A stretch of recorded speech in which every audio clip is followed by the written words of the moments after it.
Olá! Hoje a gente vai mergulhar fundo em Mateus 18 e olha, esse capítulo vira de ponta cabeça tudo o que a gente acha que sabe sobre poder, sobre comunidade e principalmente sobre perdão.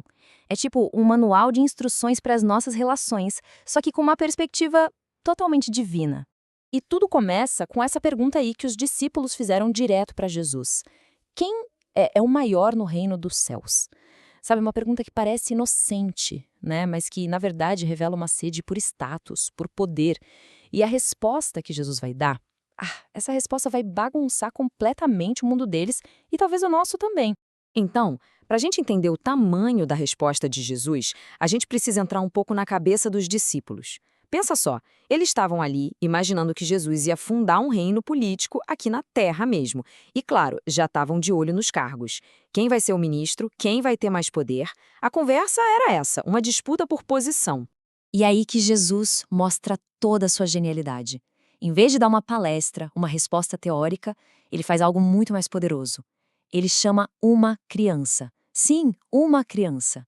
Coloca ela ali no meio de todo mundo e pronto. A resposta deles estava bem ali, na simplicidade, na vulnerabilidade daquela criança. Incrível, né? Essa imagem da criança abre a porta para o primeiro grande princípio de Mateus 18, a hierarquia da humildade. É isso mesmo, uma hierarquia invertida. No reino dos céus, a lógica do nosso mundo não funciona. A ideia não é subir na vida, escalar posições, é justamente o contrário. E olha só o contraste, é gritante.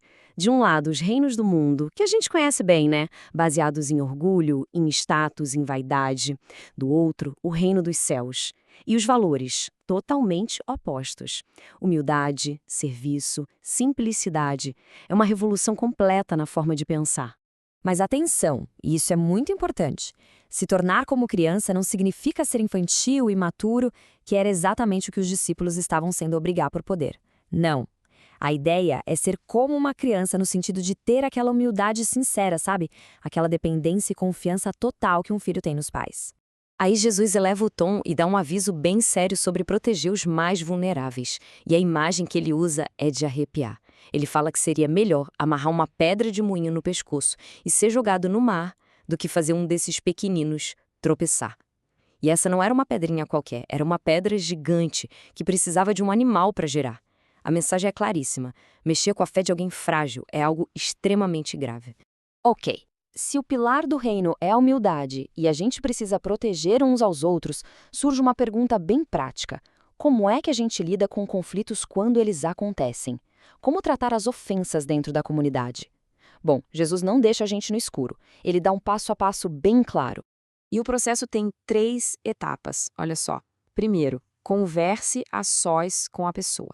Segundo, se não resolver, leve 1 ou 2 testemunhas. E só em terceiro, como último recurso, a questão é levada à igreja. Mas o mais importante aqui é o objetivo.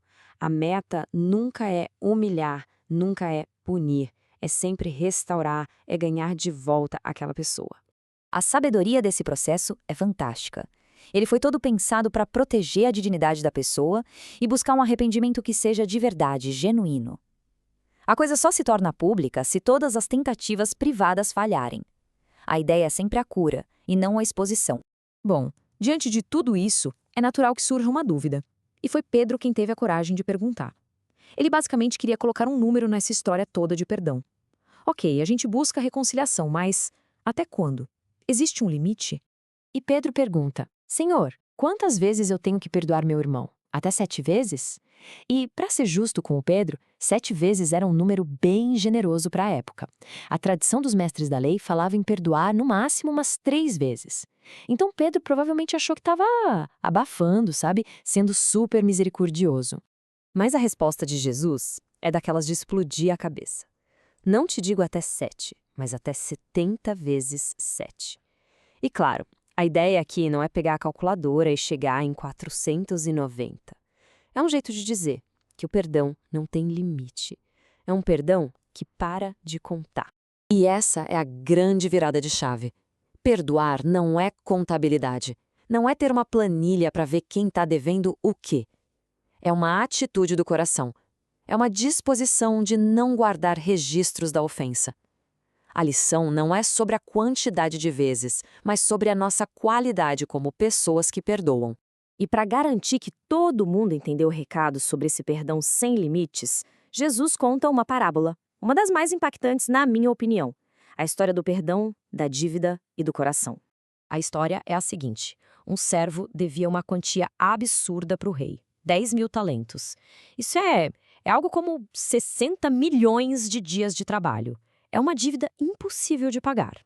E o rei, num ato de pura misericórdia, perdoa tudo, zera a conta. Só que aí esse mesmo servo que foi perdoado sai dali e encontra um colega que lhe devia 100 denários, o que seriam 100 dias de trabalho, uma mixaria perto do que ele devia. E o que ele faz? Agarra o colega pelo pescoço e manda prendê-lo. Essa parábola joga uma pergunta bem na nossa cara, né? A dívida impagável com o rei representa a nossa dívida com Deus, que ele perdoa. As ofensas que a gente sofre dos outros são a dívida pequena, a de 100 denários. A lógica é simples e direta. Se a gente recebeu um perdão tão gigantesco, com que moral a gente se recusa a oferecer um perdão tão pequeno? E essa citação amarra tudo de um jeito lindo. A gente precisa buscar esse coração de criança, um coração que é rápido para amar e, por isso mesmo, rápido para perdoar, que não fica guardando mágoa, que não fica fazendo conta. No fim das contas, a mensagem central é esta. Mateus 18 nos mostra a importância gigantesca do perdão e da humildade no reino dos céus. É um convite de Jesus para a gente ser como criança, ter um coração puro, aberto para o amor e para a reconciliação. É um chamado para perdoar quem nos ofende, de todo o coração, exatamente como Deus nos perdoa. Então fica aqui o convite para a gente refletir sobre as nossas próprias relações.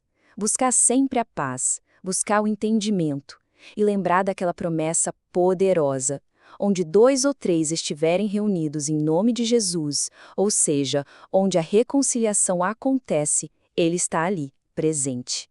Porque no fundo, a falta de perdão nos aprisiona, nos acorrenta. Por isso, chamada é para hoje. Abra o coração para o perdão, experimente a verdadeira liberdade que existe em Cristo.